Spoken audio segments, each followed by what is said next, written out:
36 ans après Gianni Longo, une Française est donc bien partie pour gagner le Tour de France féminin. Pauline Ferrand-Prévot a surclassé ses concurrentes dans la mythique montée du col de la Madeleine le samedi 2 août, s'emparant du maillot jaune à la veille de l'arrivée. C'est un sourire en frisson qu'elle a l'habitude de nous offrir. À 2000 mètres d'altitude, Pauline Ferrand-Prévot s'est envolée pour remporter l'étape reine du Tour de France féminin 2025. Pauline Ferrand-Prévot est en feu. Pauline Ferrand-Prévot est inarrêtable. C'est une étape de légende grâce à la plus grande championne de tous les temps, pouvait-on entendre sur France 2 après sa victoire. Dans la terrible ascension du col de la Madeleine, 18,6 km avec une pente à plus de 8% en moyenne, la Française lâche une à une ses concurrentes et s'installe au sommet du classement général. Elle s'empare ainsi du maillot jaune la veille de l'arrivée du Tour. Un rêve éveillé. C'est le rêve d'une petite fille dont ça va être plein d'émotions. Je vais encore pleurer, mais je pense que je vais pleurer parce que ça signifie beaucoup pour moi. Un an après les Jeux, revenir sur la route et puis gagner ici sur le col mythique, c'est assez incroyable, a livré la principale concernée émue. Il y a un an, Pauline Ferrand-Prévot, envahie par l'émotion, devenait championne olympique de VTT cyclo-cross aux Jeux de Paris. Celle qui a l'auto gagné en VTT se lance en défi, remporter le Tour de France avant 2028. Une ambition qui enflamme le bord des routes depuis une semaine.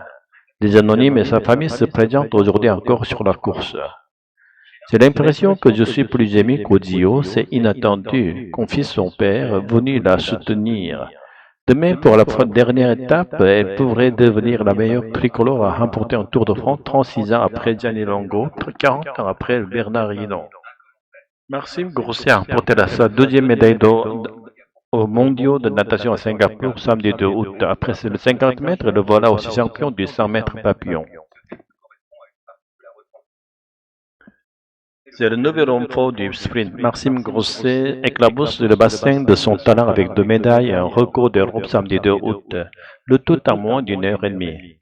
Premier acte de 100 mètres, Papillon Grousset est un des favoris. Le Français prend le meilleur départ. Il vire en tête aux 50 mètres puis résiste au retour du Suisse Noé Ponty dans une course extrêmement serrée. Grousset s'impose en 49 secondes 72 centièmes, nouveau record d'Europe. J'avais une petite idée de ce que j'étais capable de faire, même s'il faut le faire. En plus, ce n'est pas comme si je n'avais pas nagé très vite en finale avec Noé qui fait 49. Et voilà, il faut aller les chercher. Je suis très content de les faire à ces championnats du monde, a confié le jeune prodige. Une troisième médaille en équipe.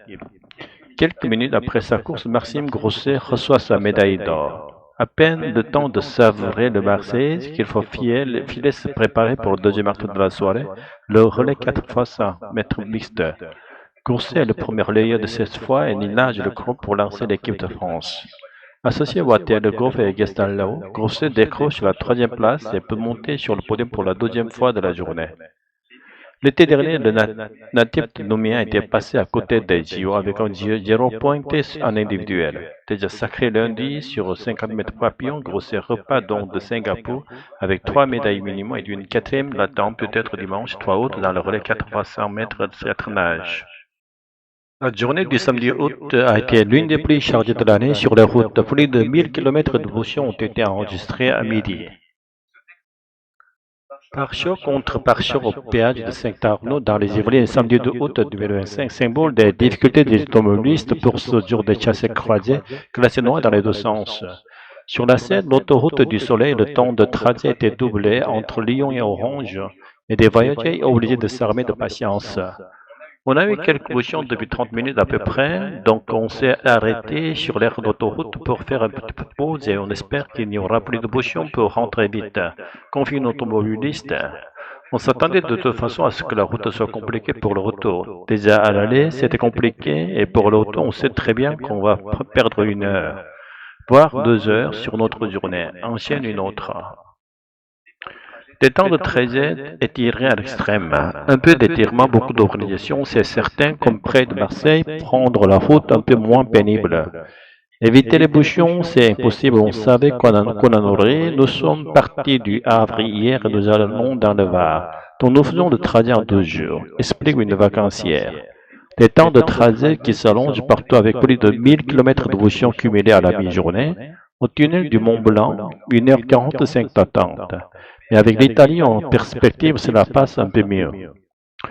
On ne s'attendait pas à avoir 2 heures de bouchon avant de passer le tunnel. On pensait que ça allait passer plus rapidement, mais ça fait partie des vacances. Relativise un conducteur en route pour l'Italie. On ne doit pas se plaindre, on a la chance de partir en Italie. Enchérit un autre. Toute la journée, les contrôles se sont multipliés pour fluidifier le trafic sur les routes comme en Gironde, avec quelques surprises parfois malgré les bouchons. D'autres excès de vitesse ont été relevés pour certains automobilistes. C'est important tous les jours, mais aujourd'hui, notamment avec la densité de véhicules, c'est encore plus risqué de rouler à certaines vitesses, explique le gendarme Olivier Grimaldi. Le trafic sera encore très perturbé dimanche 3 août, alors que la journée est classée jaune dans le sens de la départ. Le nombre de morts par noyade est en forte hausse, plus 45% par rapport à l'année dernière. 193 personnes sont mortes noyées depuis le 1er juin. Comment les éviter? Difficile pour Dylan, père de famille, de se détendre. Même en vacances, il ne quitte pas son fils des yeux. En plein été, les plages s'emplissent dès les premières heures du jour. Les sauveteurs sont attentifs, prêts à intervenir au moment de signe d'un début de noyade. On va faire attention aux personnes qui vacillent un peu, qui ont peut-être un début de malaise, qui ont du mal à se déplacer, à celles qui vont nager loin aussi parce qu'on n'est pas à l'abri d'une crampe ou d'une malaise. Détail maître nageur sauveteur. 193 personnes mortes noyées. Une vigilance nécessaire. Depuis début juin, 193 personnes sont mortes noyées, soit une hausse de 45% par rapport à l'année dernière.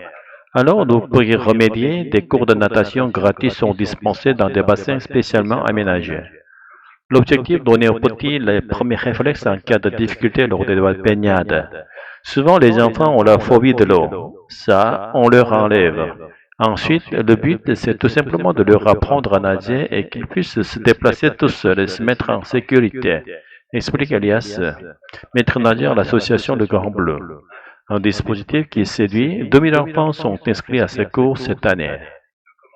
La tension monte à Washington et Moscou alors que Donald Trump tente de tous les moyens de ramener la Russie à la table de négociation pour obtenir un cessez-le-feu en Ukraine. L'escalade vers a conduit le président américain à annoncer le déploiement de 2 sous-marins nucléaires le 1er août. Donald Trump aurait-il changé d'avis sur Vladimir Poutine après le rapprochement avec le dirigeant russe? Voici désormais le ton des menaces. Spectaculaire à grands coups de sous-marins nucléaires, le président américain annonce en effet le déploiement de 2 de ses indiens face à la Russie. Soyons prudents, une menace a été proférée et nous avons estimé que ce n'était pas approprié, a-t-il ainsi déclaré. Les menaces sont venues de cet homme, Dmitry Medvedev.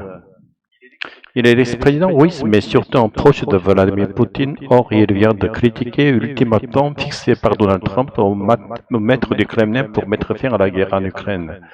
Chaque nouvel ultimatum est une menace et un pas vers la guerre, a-t-il déclaré sur X, ex-Twitter.